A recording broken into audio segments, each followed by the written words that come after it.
সুপ্রিয় দর্শক, আপনাদেরকে আন্তরিক শুভেচ্ছা ও অভিনন্দন জানিয়ে শুরু করতে যাচ্ছি আজকের আরও একটি নতুন ভিডিও।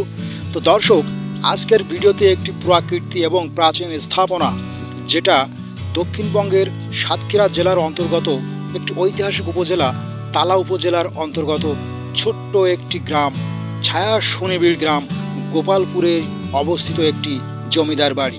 তো দর্শক, এই জমিদার বাড়িটি মূলত এলাকায় অবলা ঘোষ এবং বলাই ঘোষ নামক দুজন জমিদার, তারা ছিলেন দুই ভাই। তাদের হাত ধরে মূলত এখানকার জমিদারি টিকে ছিল। তো আজকে কালের আবর্তে দেখুন সেই জমিদারি স্থাপনাটির যে ভগ্ন দশা এবং যে প্রাকৃতিক, সেটাই আপনাদের সম্মুখে উপস্থাপন করতে চলেছে। তো দর্শক, সেই জমিদারি বাড়িটির পাশেই বৃহৎ আকার একটি আমবাগান তৎকালীন সময়ে তৈরি করা হয়েছিল। সেখানকার বেশ কিছু গাছ প্রাকৃতিক দুর্যোগের ফলে উপড়ে পড়েছে। দেখুন কি সুবিশাল বিশাল আম গাছ এখানে রয়েছে। তো দর্শক, সেই অবলা ঘোষ এবং বলাই ঘোষের রেখে যাওয়া সেই জমিদারি স্মৃতি, জমিদারি প্রাসাদ, জমিদারি বাড়িটি আপনাদেরকে দেখাতে চলেছি। তো দর্শক, সাতক্ষীরা জেলায় যে সকল দর্শনীয় স্থান এবং সমগ্র বাংলাদেশের যে সকল দর্শনীয় স্থান এবং ঐতিহাসিক প্রাকৃতি রয়েছে, তার মধ্যে তালা উপজেলার গোপালপুরে অন্তর্গত এই জমিদার বাড়িটি অন্যতম। দর্শক, আজকে সেই জমিদার বাড়িটিতে আমি হাজির হয়েছি এবং এই মুহূর্তে আমি সেই জমিদারি যে প্রাসাদটি, তার প্রাচীরের পাশ দিয়ে হেঁটে চলেছি এবং সম্মুখে আমরা দেখতে পাচ্ছি প্রবেশদ্বার, এবং সেখানে গিয়ে আপনাদেরকে দেখানোর চেষ্টা করব যে আসলে সেখানকার বর্তমান পরিস্থিতি কী। তো দর্শক, আপনাদেরকে জানিয়ে রাখি, বাংলাদেশ সরকারের প্রত্নতত্ত্ব অধিদপ্তরের সঠিক তত্ত্বাবধানের অভাবে আসলে বর্তমানে বাড়িটি একটি ধ্বংসস্তূপে পরিণত হয়েছে।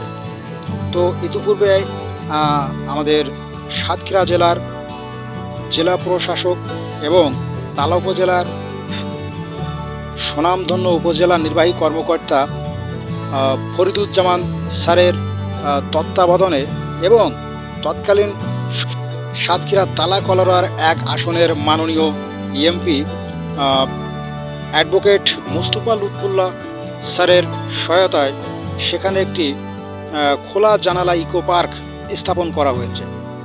তো দর্শক, আমরা এখন বর্তমানে সেই বাড়িটির ভিতরেই অবস্থান করছি। দেখুন, এটা সম্ভবত সেই জমিদারদের কাছারি ঘর।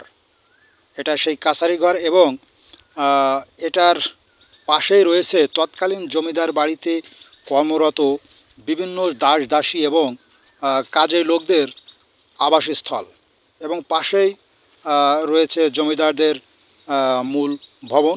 তো দর্শক, বর্তমানে এখানে দুটি পরিবার অস্থায়ী হিসাবে বসবাস করেন এবং এই বাড়িটি 18 থেকে 19 শতকে তৈরি।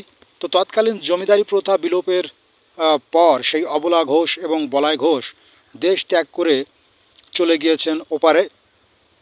তো দর্শক, এ বিষয়ে স্থানীয়দের মুখ থেকে যতটুকু জানা যায় যে তৎকালীন সেই জমিদারদের কোনো বংশধরেরা এখানে বসবাস করেন না।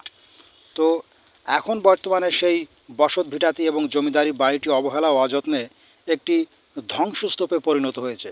আর এই অজানা ইতিহাসগুলো নিয়েই আপনাদের সম্মুখে আমি ছোট্ট এই ভিডিও উপস্থাপন করছি। তো দর্শক, যদি এই অজানা ইতিহাস, ঐতিহাসিক প্রাকৃতিক এই জমিদারি বাড়িটি যদি আপনাদের ভালো লেগে থাকে, তো অবশ্যই ভিডিওটিতে একটি লাইক করবেন, কমেন্টস করবেন, পাশাপাশি শেয়ার করে অন্য দর্শকদের দেখার সুযোগ করে দিবেন এবং আমাকে সাপোর্ট করে পাশেই থাকবেন নতুন নতুন এমন ভিডিও তৈরি করতে। দর্শক, দেখুন, এক বয়োজ্যেষ্ঠ ব্যক্তিকে দেখা যাচ্ছে। তার মুখ থেকে শুনেছি যে তিনি এই জমিদারি বাড়িতে তার পূর্বপুরুষরা কর্মরত ছিল, সেই সূত্র ধরেই তিনি এখন এখানে বসবাস করেন। তো দর্শক, জমিদারি বাড়িটির পিছনে একটি বৃহৎ খেলার মাঠ, পাশে একটি কৃষ্ণচূড়া দারুণ ফুলের শোভা ছড়াচ্ছে। দর্শক, এই ছিল আজকের ভিডিওতে। ধন্যবাদ সকলকে, দেখা হবে নতুন কোনো ভিডিওতে।